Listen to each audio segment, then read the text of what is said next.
Dictionaries slash maps, they're the same thing, just use different names in different places and different languages, are a way of binding data together with a smaller version and a bigger version of itself.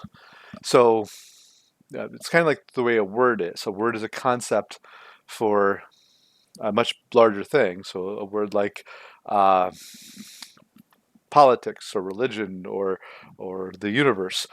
It's a big meaning that's wrapped up into something that's quick to reference, and that's exactly what the concept of a dictionary does. So you can think of a dictionary kind of like an old-fashioned vending machine here, where each item in the vending machine has a little tab, and so instead of having to say, "Give me some M&Ms, give me some Skittles, give me some Twix," whatever it is, I type A7, B6.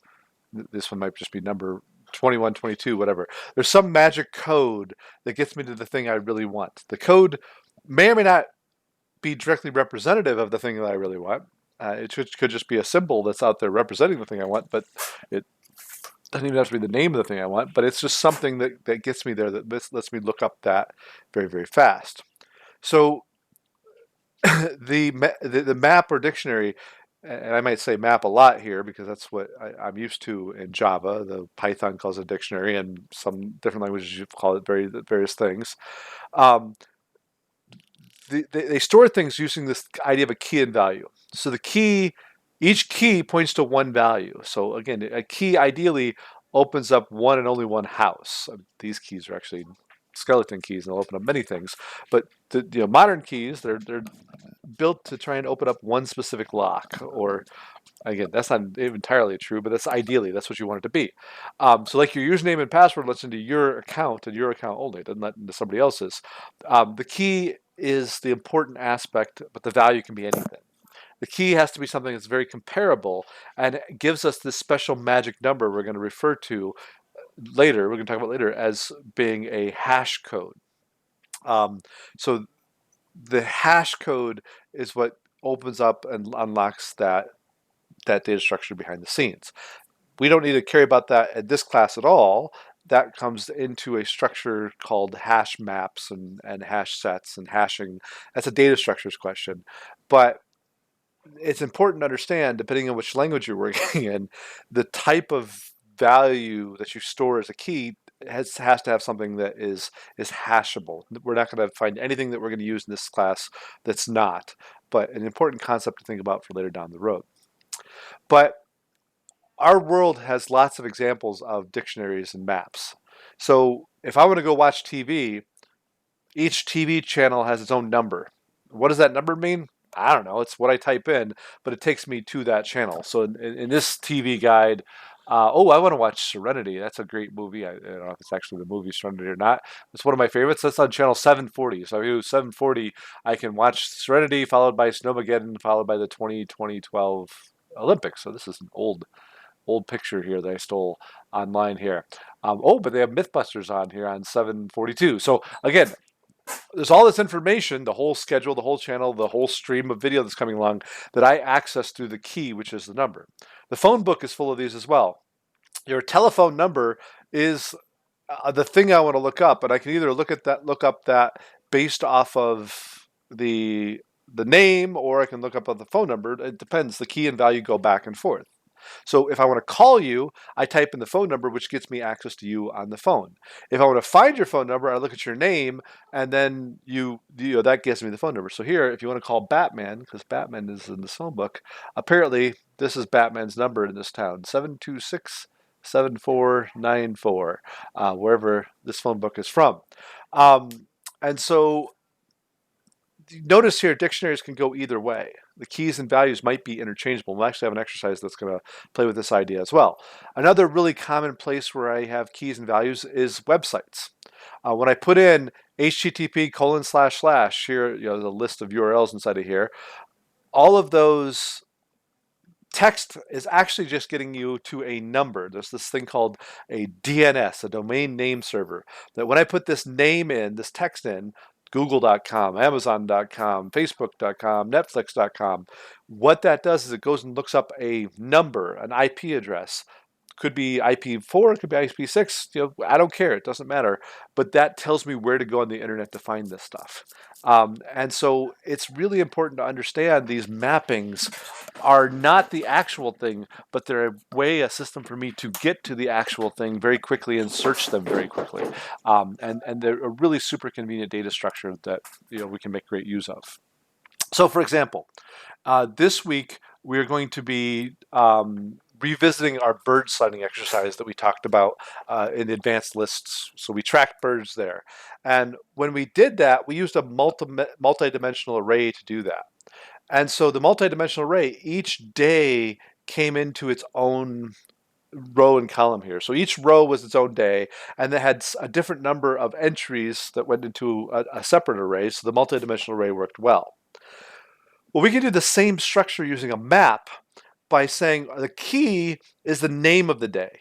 So notice in the other structure, we had day 1, day 2, day 3, day 4, day 5. Well, what was day 1? What date was it actually out there? And was day 2 the day after day 1, or was just the next day that the data was collected? I don't really know. I either have to collect data every day, which means there's a lot of blank entries, or I have to somehow correlate that information, what day it was, separately. Well, in a map, we can use the key being whatever the date was. So January 2nd, January 3rd, January 5th, January 15th. That's what it's not 1/2, 1/3, 1/5. That's what this is supposed to represent. But on January 2nd, we saw 5 bird sightings. January 3rd, we had 1. January 5th, we had 3 bird sightings, and so on. So the same concept is there, but now the key is a string, which represents the date and the actual date. And the value is a list of bird sightings. Because again, like every other data structure here, we can store whatever we want to inside of it. We can store key as being a string and the value being a string. We can store the key as being a number and the value being a string, or a list, or a set, or a whole nother map possibly as well, depending on how we want to put this together. And so the cool thing about dictionaries and maps is dictionaries help us to answer specific questions. So for instance, if this was the data that was in my system, and I wanted to say, well, how many sightings of each bird was there? Then I would have to go through this data structure and I'd have to loop through every single one of them for every row, for every column, count them up. So there's 1 robin, 1 lark, 1 sparrow, 1 eagle, 2 larks, 1 finch, 1 vulture, 1 wren, 1 turkey, 2 robins. You'd have to go through it each way.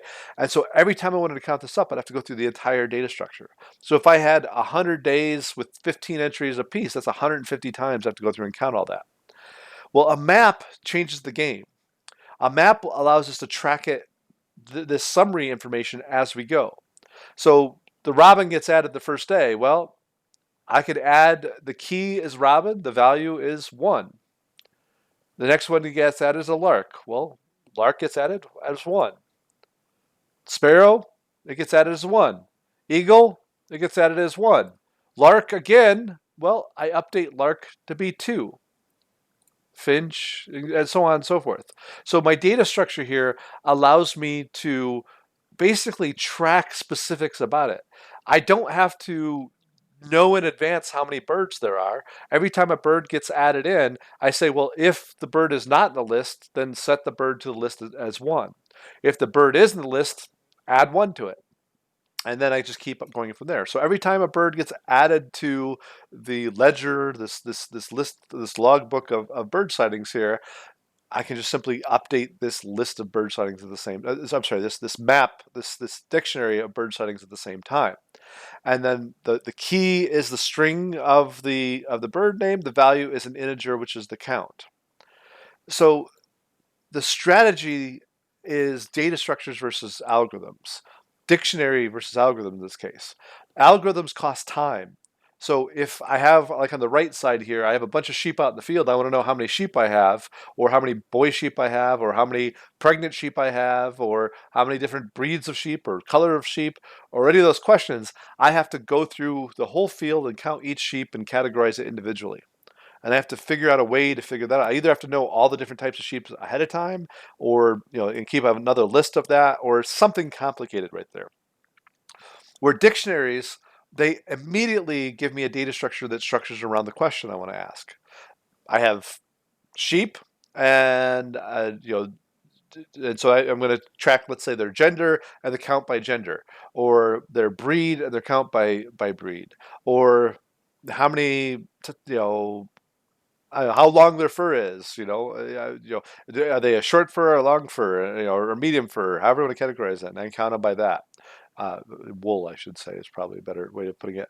But the great thing about the dictionary is, like on the left-hand side, is I can basically just add them in as they come in. So, here in this case, the sheep are going across this bridge.